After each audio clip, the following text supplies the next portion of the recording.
Hola, amada familia Corandeo. Este es nuestro segundo devocional matutino 2025, Verdad para Vivir. Bienvenidos.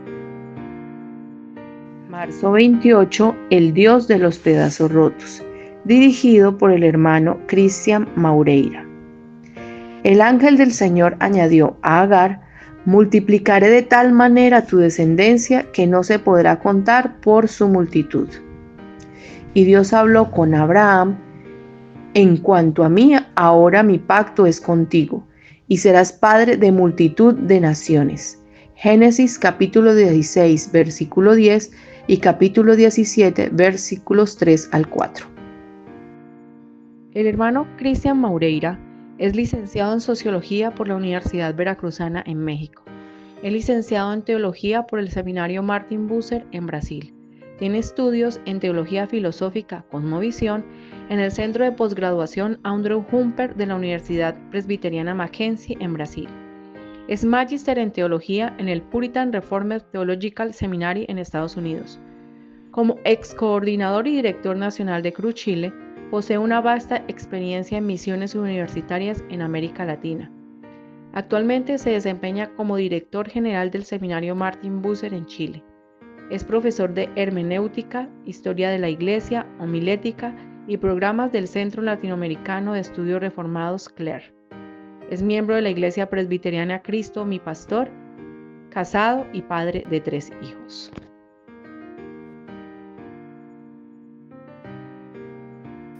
Buenos días, mis hermanos, ¿cómo se encuentran? Buenos días, bien, gracias a Buenos Dios. días. Bien, gracias a Dios. Buenos días.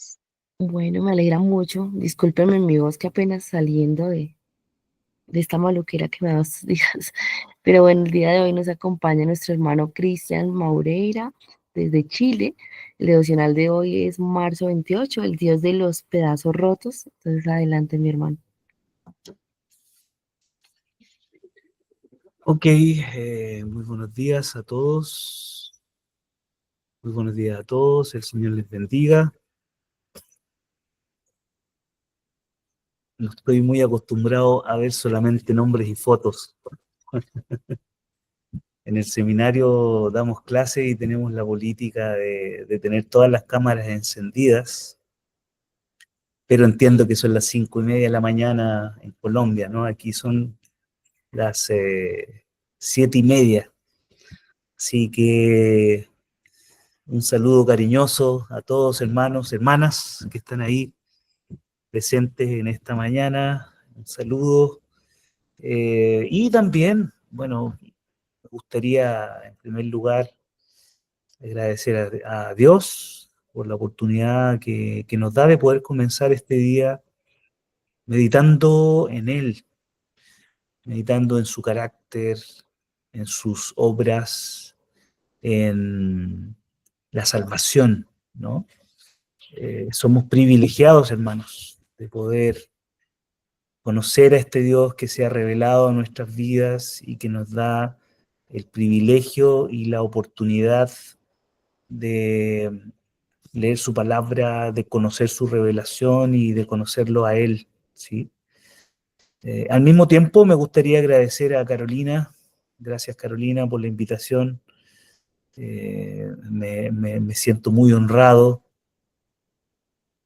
sabiendo de este grupo de hermanos que están acá esta mañana buscando al Señor, escuchando su palabra y también confiando, ¿no?, en Él, sus vidas, su familia, sus ministerios. Es muy curioso participar en una reunión así a las 5:30.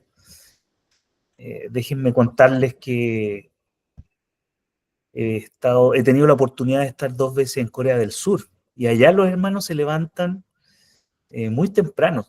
Ellos 5 de la mañana, tú los ves salir a las calles, van caminando, los que viven en zonas rurales, por ejemplo, y se reúnen en cerros, en iglesias, y tienen estos tiempos de buscar al Señor, buscar su rostro, hablar con Él, escucharlo a Él a través de su palabra. Entonces, me trae esos recuerdos. Por cierto, mi hijo está hace un mes viviendo allá también. Ahí les comento algo personal.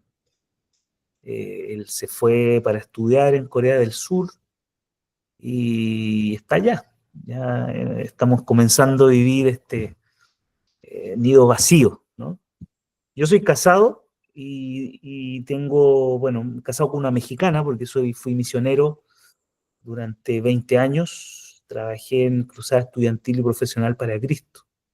Tengo casado, tengo 2 hijos, Santiago, el que está en Corea, Agustín, que todavía está con nosotros, y Ana Laura, que es la más chiquitita, ¿ya? Y el tema de hoy, o la reflexión que vamos a tener en este día, es en relación a las misericordias de Dios. En realidad, el autor que me enviaron para compartir este devocional de este 28 de marzo, él tituló El Dios de los pedazos rotos, haciendo alusión a la situación que vivió Abraham, Sara y Agar, ¿no? Como consecuencia también Ismael.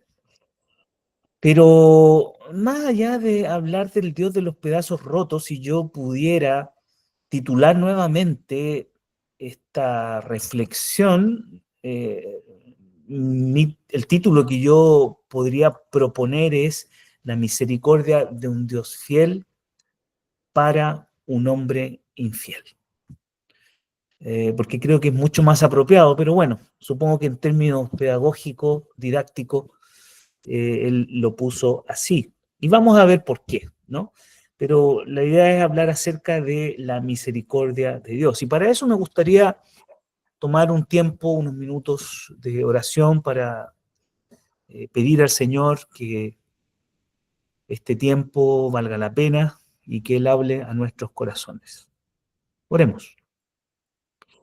Padre, muchísimas gracias por esta mañana. Gracias por tu amor y por tus misericordias.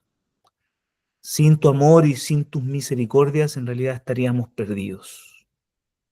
Pero tú has tomado la iniciativa y nos enseñas en tu palabra que eres amoroso, que eres fiel, que eres misericordioso, a pesar de nosotros, seres finitos, necesitados, que no tienen amor, que no tienen gracia, que son carentes de misericordia y que necesitan de ti. Oramos, Señor, en esta mañana para que estos minutos, este tiempo, sea de bendición para cada uno de nosotros, ahí donde estamos. Te bendecimos, te adoramos, te damos gratitud, alabanza, Señor, porque tú eres fiel y porque eres bueno. Gracias, Padre, por esta mañana y gracias por este tiempo de reflexión que tenemos en tu palabra. Te bendecimos, te adoramos, te exaltamos. En el nombre de nuestro Señor Jesucristo. Oramos. Amén. Bien, quiero comenzar, obviamente, como no tenemos las cámaras encendidas, quisiera comenzar igual haciendo una pregunta para todos los que estamos aquí en esta mañana.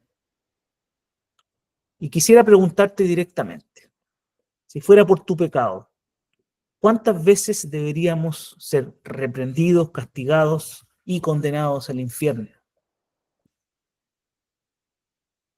Si fuera por tu pecado, ¿cuántas veces deberíamos ser reprendidos, castigados y condenados al infierno?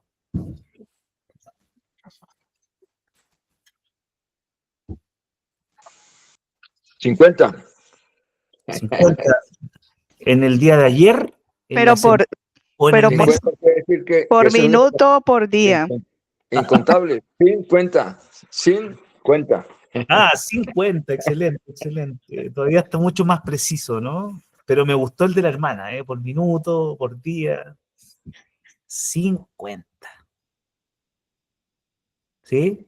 ¿El resto coincide o el resto es más santo? No tiene bronca, anda bien, anda derechito todos los días. No, eso es todos los días y a toda hora. Así es, estamos de acuerdo.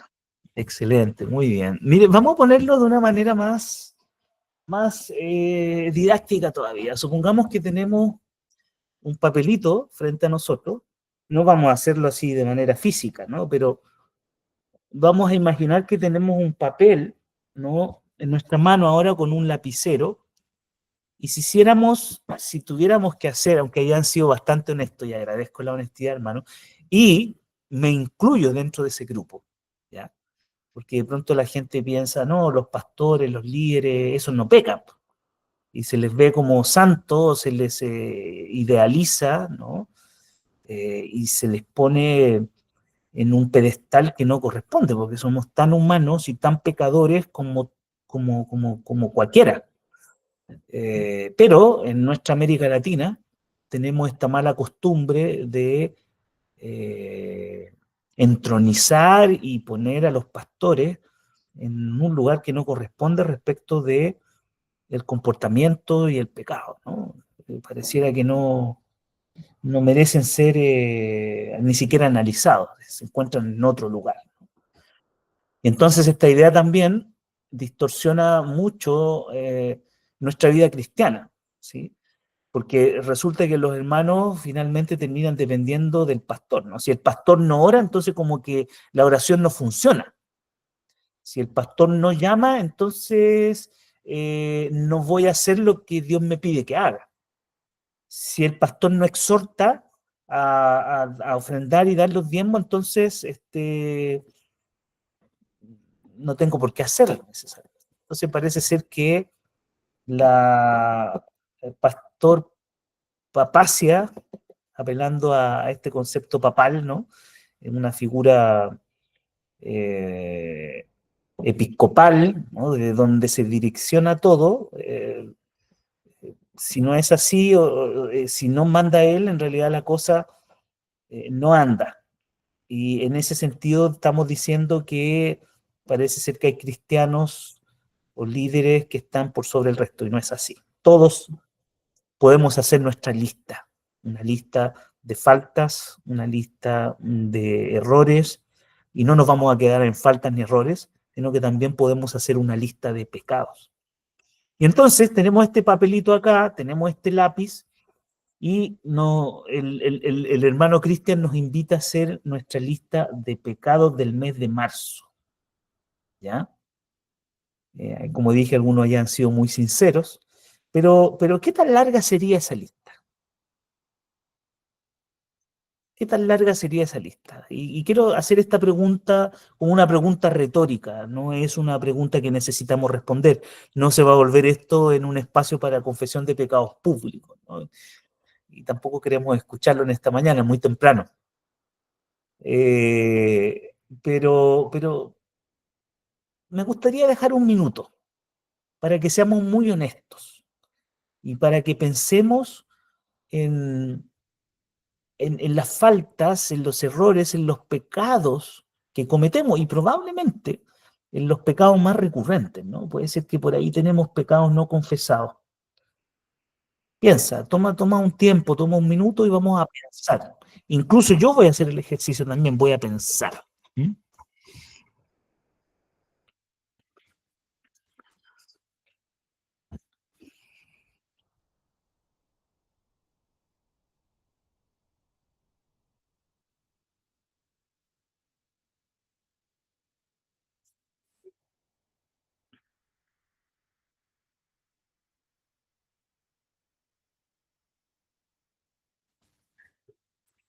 Por aquí alguien dice, no alcanzaría el papel para escribir todos los pecados.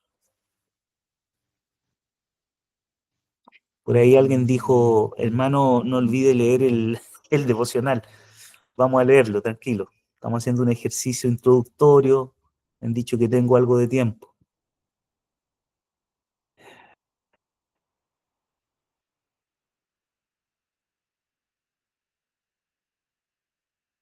Bien, bien. Cada quien tiene sus luchas, cada quien tiene sus desafíos. Eh, ahora, hemos reflexionado, podríamos hacer una lista, no alcanzaría el papel, gracias por esa honestidad, esa franqueza. Pero, ¿por qué Dios debería perdonarnos?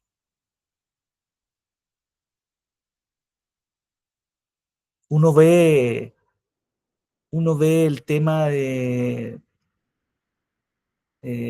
perdón como algo que debería darse sí o sí. Es como, es como que hay ciertas cuestiones que uno ya ni siquiera aprecia ni valora, porque se dan todos los días. Nosotros nos despertamos y tenemos oxígeno. Nadie nos cobra por el oxígeno, excepto si estuviéramos enfermos y tuviéramos que pagar por él en el hospital o en la clínica. Nos levantamos, vamos antes de hacer nuestros quehaceres, que es lo que hacemos, a lo mejor vamos al baño, usamos el agua y ahí está el agua. ¿No? Y ya está nomás, y no pensamos por qué tenemos esa agua, qué nos da derecho a tener de esa agua. Luego vamos a la cocina, preparamos los alimentos y tomamos un desayuno, y ahí hay una arepa, un pan, una tortilla, no sé de dónde son todos ustedes, pero ahí están los huevos, ¿verdad? Y hay un té, un café, un mate, y ya ni siquiera pensamos por qué deberíamos tener eso. En fin, lo que quiero hacer en este inicio es básicamente recordar, como dije, si el autor dice el Dios de los pedazos rotos, yo digo la misericordia de un Dios fiel para un hombre infiel. Es importante recordar que Dios es amoroso y es fiel, es misericordioso. La misericordia de Dios es mayor que cualquier acto que podamos pensar. No existe un amor más grande que el amor de Dios. Así como tenemos el oxígeno, como tenemos el agua, como tenemos el alimento, también tenemos la gracia, la misericordia y el amor de Dios. En Dios, queridos, tenemos todo. Vivimos en una época que nos dice que tú no tienes todo si no tienes placer, si no tienes cosas materiales, si no tienes éxitos y títulos académicos. Pero la verdad es que teniendo Jesús y teniendo la gracia y la misericordia de Dios, tenemos todo. Y podemos estar felices, y podemos vivir agradecidos, y podemos tener un día bendecido. El autor de este devocional, que nos propone el Dios de los pedazos rotos, y digo la misericordia de un Dios fiel a un hombre infiel, comienza hablando sobre la analogía de un niño jugando con un bloque de construcción o con piezas para construir, ¿no? Este famoso Lego. Son estas piececitas chiquititas, ¿no? Que te permiten construir distintas cosas. Pero él comienza diciendo que, eh, digamos, la vida es como este niño que quiere construir una casa, ¿ya? Pero este niño que está por ahí jugando con las piezas de este Lego no toma en cuenta las instrucciones, pero las piezas están ahí, él está en la sala de nuestra casa o en el cuarto, y estas piezas están esparcidas por todo el piso. Y el niño comienza a unir las piezas de una manera, digamos, sin mucha idea, sin un plan, ¿no? Y por lo tanto la construcción de lo que él quiere lograr termina en una monstruosidad, ¿no? Piezas en los lugares que no tienen que estar, por todas partes, las puertas se abren hacia nada, ¿no? Entonces el niño viene a ti y se queja que no se ve bien, y por lo tanto nosotros con gracia y misericordia tomamos al niño, lo sentamos con nosotros y le decimos, vamos a tomar los planos, vamos a tomar este mapa, vamos a arreglar este caos, vamos a armar una casa, pero esta vez lo vamos a hacer bien. Y eso es lo que nosotros vemos en el ejemplo de la historia de Abraham, Sara y Agar, quienes nos ayudan en esta mañana a recordar la misericordia, el cómo Dios puede reparar ciertas cosas que de pronto hacemos mal, o derechamente el cómo Él puede arreglar el problema de nuestro pecado. Y vamos a poner esto en contexto, ahora sí, para quien quería escuchar en qué está centrada esta reflexión. Abraham y Sara se cansaron,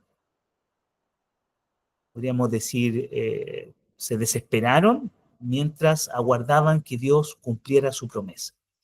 Y esta historia está enmarcada en el capítulo, a partir del capítulo 15 de Génesis, ¿no? Entonces, el capítulo 15, 16, 17 y 18 hablan acerca de esta historia. La historia de Abraham, Sara,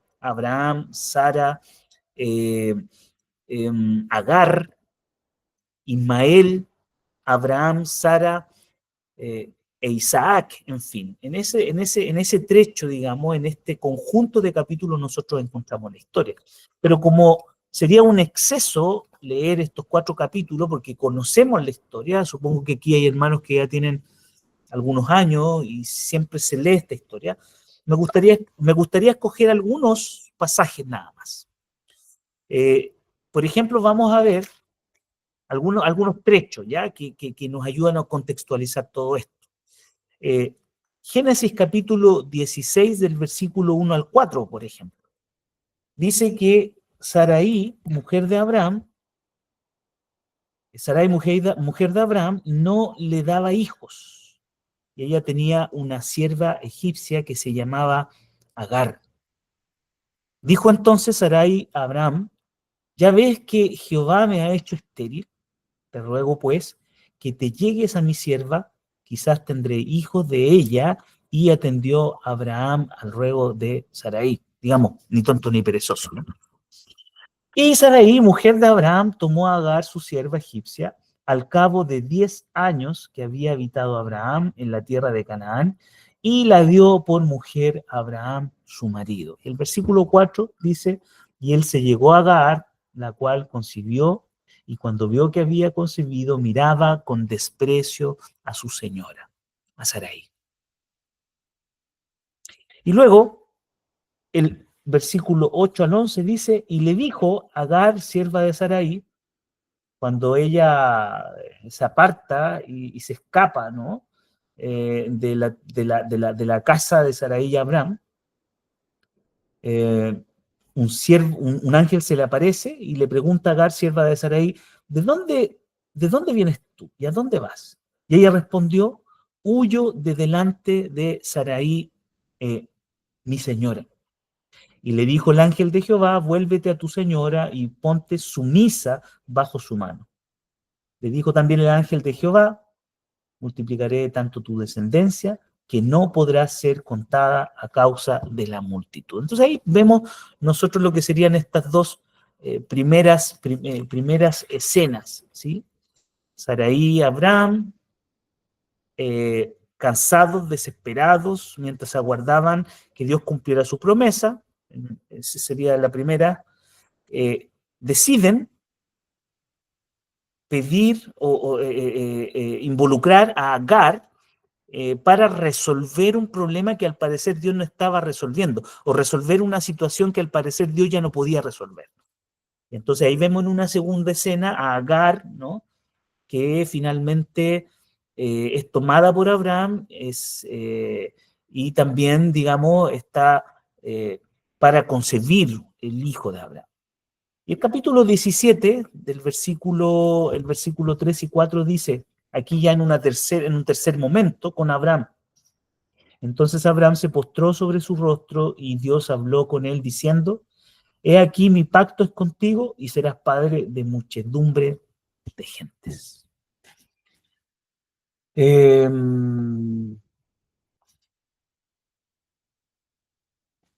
Abraham y Sarai tomaron el asunto en sus propias manos. ¿Cuántas veces, y es una pregunta que hay que hacerse, porque el mismo texto nos plantea, tratando de hacer una aplicación ya incluso, ¿no?, a nuestra realidad. ¿Cuántas veces hemos tomado decisiones tratando de ayudar a Dios o de resolver el problema que Dios al parecer no puede resolver o no nos ha dado la respuesta? Abraham y Sarai tomaron el asunto en sus propias manos. En un intento de solucionar lo que podríamos llamar el problema o el deseo de sus vidas, acordaron que Abraham se acostara con Agar, la sierva de Sara. ¿Para qué? Para tener un hijo. ¿Cuáles fueron las consecuencias? Las decisiones de ellos provocaron, como todos sabemos, pleitos, caos, desprecios, infelicidad. Y esto tampoco es algo que nosotros podemos obviar. O sea, primero, efectivamente, ¿cuántas veces nosotros hemos tratado de resolver las cosas que pensamos que Dios no está resolviendo, tomando nuestras propias decisiones y equivocándonos? Y no solo equivocándonos, muchas veces pecando contra Dios. Sin embargo, tenemos que ser conscientes, y vale la pena recordarlo, y siempre se lo decimos probablemente a nuestros hijos y a nuestros jóvenes, que nuestras decisiones tienen consecuencias y eso siempre será así, ¿no? Porque hay muchos cristianos que tienen esta idea de que al cristiano no le pasa nada, ¿no? El cristiano no tiene por qué sufrir, el cristiano no tiene por qué llorar, el cristiano no tiene por qué tener consecuencias de sus malas decisiones incluso, porque Dios siempre arreglará sus problemas. Y sí, muchas veces Dios utiliza ciertas situaciones y las revierte, ¿no? Y las convierte en épocas de aprendizaje, de conocimiento y de bendición para nosotros. Pero Él sabe cuáles va a tomar y va a considerar para eso. Pero eso no quita que siempre nuestras decisiones tendrán consecuencias, como las tuvieron en la vida de Abraham y Sara. Ellos no pudieron sacarse los pleitos que comenzaron a tener entre ellos mismos. Ellos no pudieron calmar el caos que se provocó en ese momento, los desprecios de Agar a Sara, de Sarai a Agar, ¿no? A lo mejor incluso la confusión, aunque se muestra Abraham tranquilo, él está perturbado, ¿no? Ahí, la decisión que tomaron no trae felicidad. No era algo que Dios estuviera patrocinando. Una decisión de ese tipo mostraba una desconfianza, una falta de confianza en Dios y en su palabra, en su promesa, en su pacto. Fíjense que dice precisamente en lo que estuvimos leyendo acá, en el versículo 4, dice que Agar miraba con desprecio a su señora. O sea, imagínate, está viviendo una década, probablemente tienen buenas relaciones, están juntas, Sarai cuida de ella, de su sierva, le da un espacio, alimento, en fin. Y todo eso lindo, maravilloso, de un momento a otro se cae. Las consecuencias de las malas decisiones. Entonces, ¿qué es lo que pasa? Sara, como de costumbre, como siempre ha sido, ¿no?, culpa a Abraham, porque dice el versículo 6, y respondió Abraham a Sarai, he aquí tu sierva está en tu mano, haz con ella lo que bien te parezca, y como Sarai afligía, ella huyó de su presencia, ¿no? O sea, tú tomaste la decisión, y es básicamente la misma repetición de lo que acontece en Génesis, en la caída, ¿no? Génesis capítulo 3.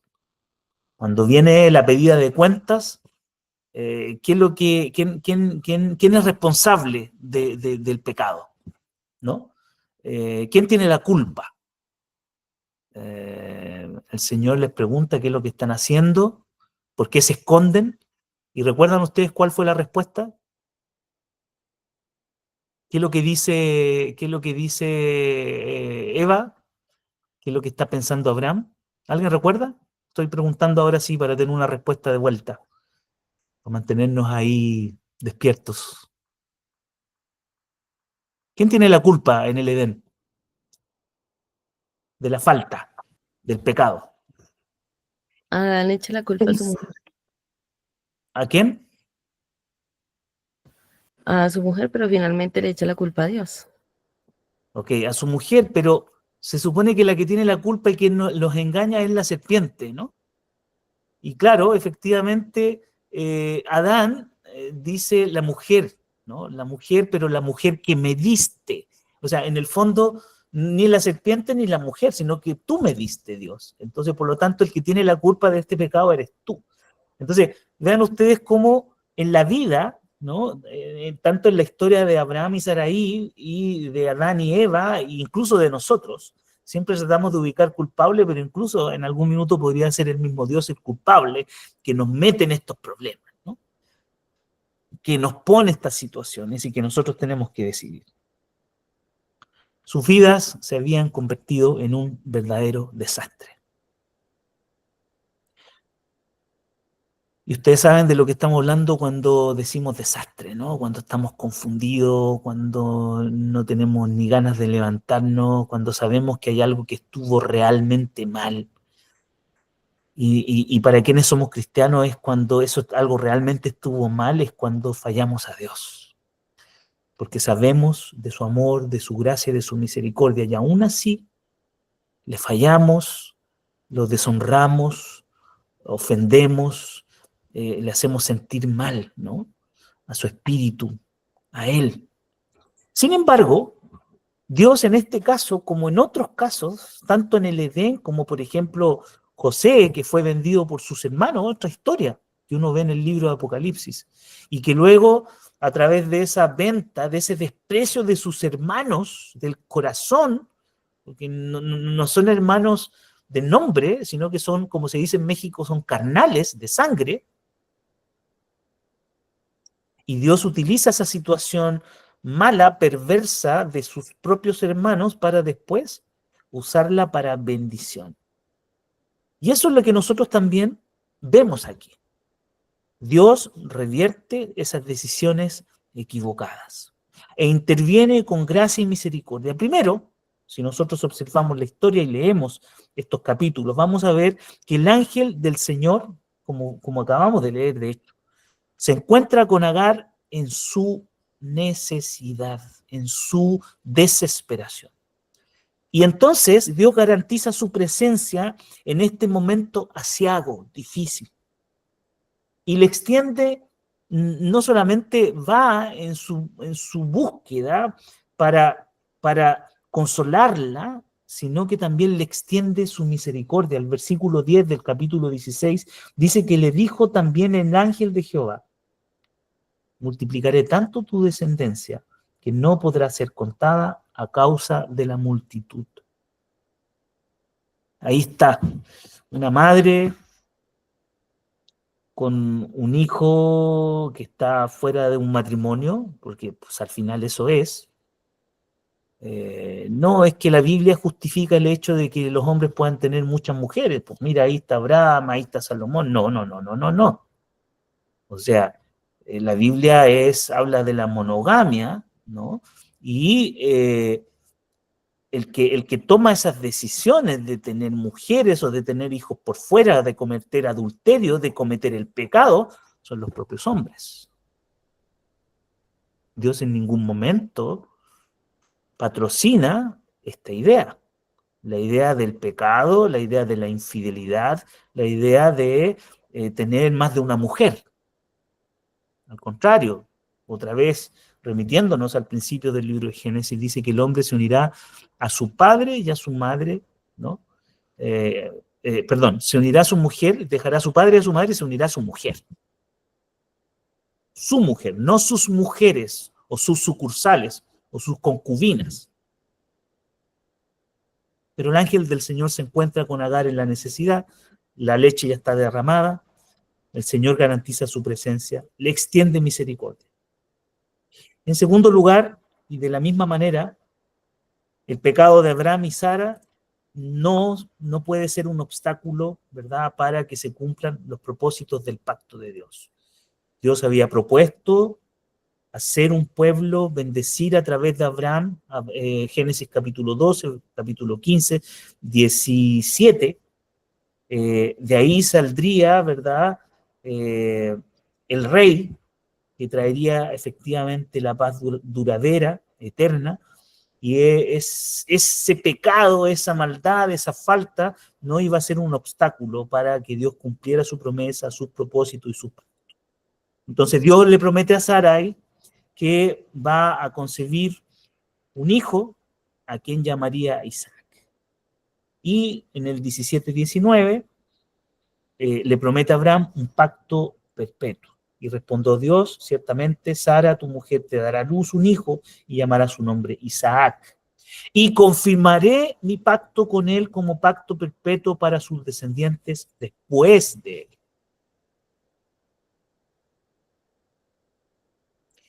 Queridos hermanos que están aquí presentes, en muchos sentidos Dios nos trata de manera similar. Igual que un padre con un hijo desanimado. Viene y recoge esos pedazos. Pero ya no esos pedazos como estaban en el inicio. Recoge estos pedazos rotos de nuestra vida. Viene a nosotros en nuestra desesperación, en nuestras malas decisiones. Por supuesto, malas decisiones en distintas épocas de nuestras vidas, ¿no? Cuando éramos menores o más pequeños, nuestras desobediencias a nuestros padres, en la mala elección de ese novio, novia o esposa, en esa mala decisión de una separación y no haber luchado por conservar un matrimonio. En los hijos fuera del matrimonio, cuando en algún minuto nos vimos tentados a abusar del alcohol, de las drogas, de la pornografía, de la rebeldía, en fin, tantas cosas. Esa lista que nosotros hicimos al principio, ¿no? Y que de pronto nos persiguen, o nosotros, mejor dicho, las perseguimos a ellas. Y no nos arrepentimos, y al contrario, las preservamos. Y cada vez que podemos, las volvemos a reactivar. Estos pecados no confesados, los pecados, las faltas y estas malas decisiones que no nos dejan vivir en paz, que nos quitan el gozo, que nos quitan la alegría. ¿Cuántos de nosotros no hemos experimentado estos sentimientos, verdad? Me había propuesto dejar de consumir esto o lo otro. Y cada vez que puedes, cuando no hay nadie a tu alrededor, en tu cuarto, en la calle, en tu oficina, vuelves a caer y vuelves a pecar una y otra vez. Entonces te preguntas, bueno, ¿seré realmente cristiano? ¿Qué pasa realmente con mi vida? ¿Cómo es esto? ¿Habré sido alcanzado por la misericordia de Dios realmente o no? Ahí están las piezas de nuestra vida, esparcidas por todos lados. Instrucciones olvidadas, instrucciones de Dios, de su palabra, desatendidas. Ahí están, quién sabe para dónde.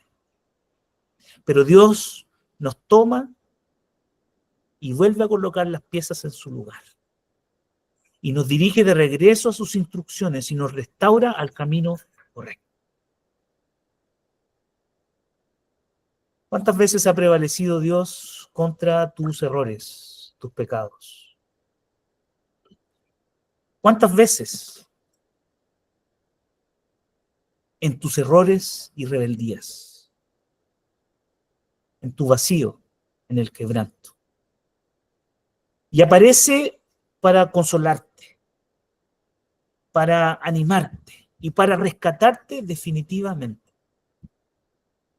Hay muchas historias que yo podría contarles de mi vida, pero esto no se trata de mí. Me invitaron para compartir la palabra del Señor. Pero hay un ejemplo que de pronto creo que sería bonito para ilustrar esta lucha constante y cómo Dios puede sacarnos y cómo Dios puede alcanzarnos. Era el año 1998, había aterrizado en México, iba a esta capacitación para las misiones y llegué a un lugar que era hacia el Golfo de México, lo que hoy denominó el presidente Donald Trump el Golfo de América. Vivía en Jalapa, que era la capital del estado de Veracruz, en el Golfo de México, a 5 horas de la Ciudad de México, en bus. Tenía 21 años y era un pecador empedernido. Me iba a preparar para misiones, imagínense. Pero como dije al principio, todos tenemos nuestros problemas, nuestras luchas, dificultades, y somos tan pecadores, ¿no? Como estos hombres incluso que vemos en la Escritura. Y ahí estaba, y recuerdo que en algún minuto reconocí mi pecado, y conversando con un misionero mayor, más grande, estaba en una época de formación, le dije, estábamos tomando un café, y regularmente nos reuníamos para trabajar el carácter, el corazón. Y le digo, Gerardo, porque Gerardo era su nombre, le dije, creo que tengo un problema. Fíjate que me he dado cuenta que lo único que me interesa es que la gente venga a Cristo, que pueda ser discipulada, y se acabó. Y me dijo, ¿pero qué hay de malo en eso? Eso está bien, que la gente venga a Cristo, que sea discipulada y que luego se vuelva un creyente que comparte su fe. Sí, le dije, es que el problema es que no amo a la gente.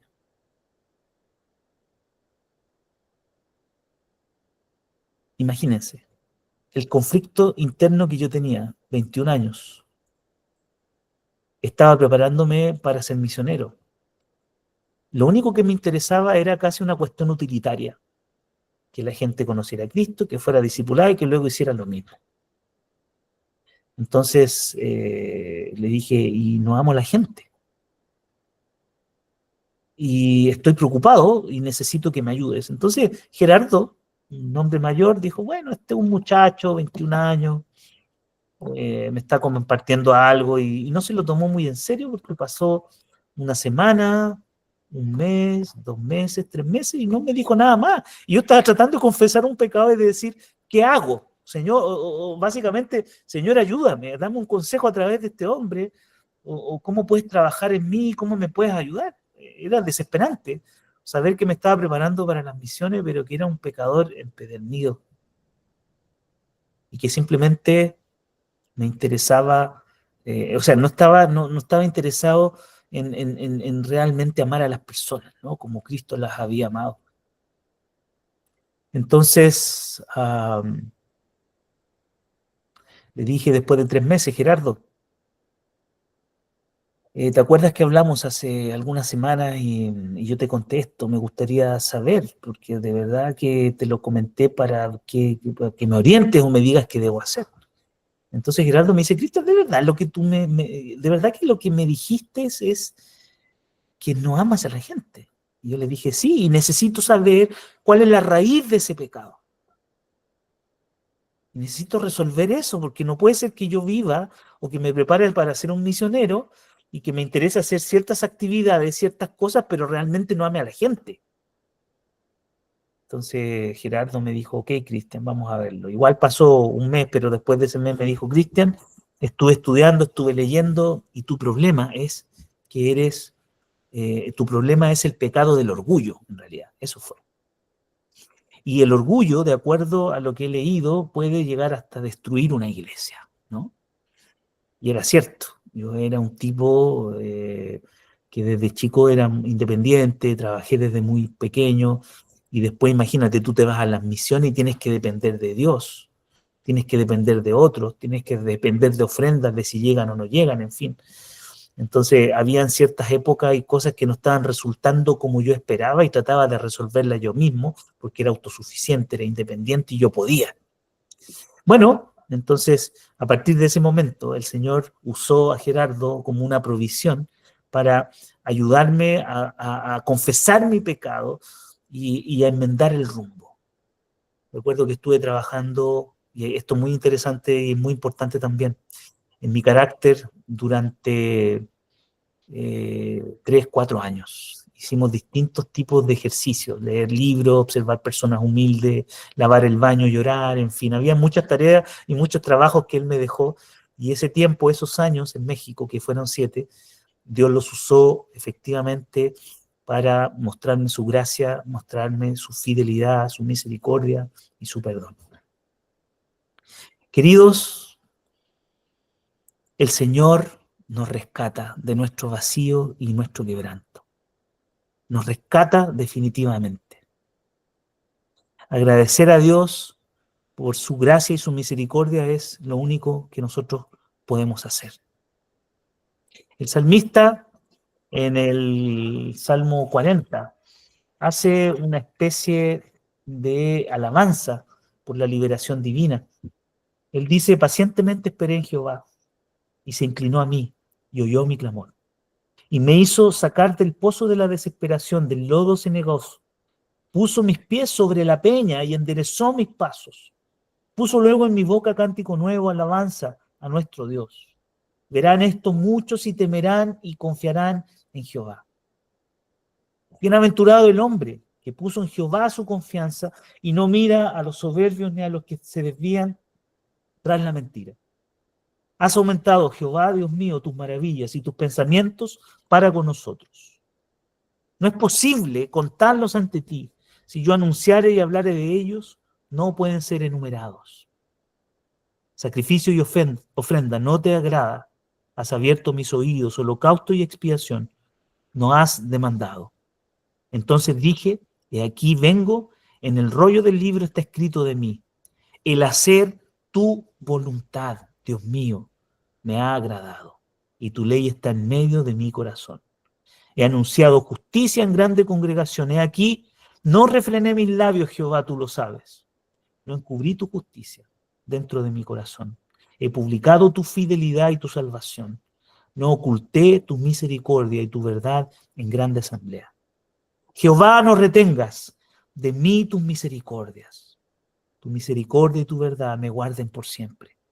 Porque me han rodeado males sin número, me han alcanzado mis maldades y no puedo levantar la vista. Se han aumentado más que los cabellos de mi cabeza y mi corazón me falla. Quieras, oh Jehová, librarme, Jehová, apresúrate a socorrerme. Sean avergonzados y confundidos a una los que buscan mi vida para destruirla. Vuelvan atrás y avergüéncense los que mi mal desean. Sean asolados en pago de su afrenta los que me dicen: ea, ea. Y termina diciendo: gócense y alégrense en ti todos los que te buscan. Y digan siempre los que aman tu salvación: Jehová sea enaltecido. Aunque afligido yo y necesitado, Jehová pensará en mí, mi ayuda y mi libertador eres tú. Dios mío, no te tardes. Gracias.